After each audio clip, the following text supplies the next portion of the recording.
کہاں لے جائے گا یہ شوق انفرادیت؟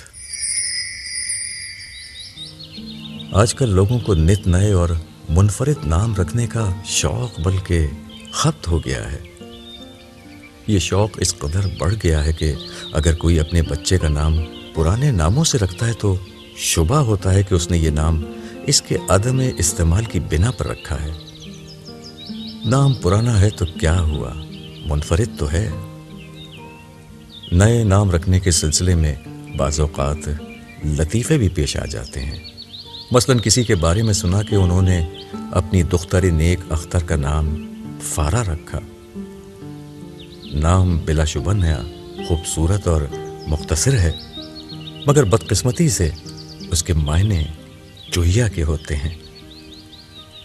یہ تمام تمہید میں نے ان خاتون کی بنا پر باندھی ہے جو ایئرپورٹ کے ویٹنگ لاؤنج میں اپنے بچے کے ہمراہ موجود تھیں۔ وہ خاتون اپنے بچے کو مومن کے نام سے پکار رہی تھیں۔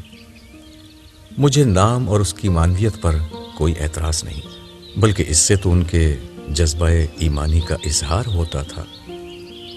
مگر وہ مسلم پاکستانی خاتون جو غالباً اب مستقل طور پر امریکہ یا کینیڈا میں مقیم تھیں، اپنے لباس کے اعتبار سے کسی غیر مومن کی ماں لگ رہی تھیں۔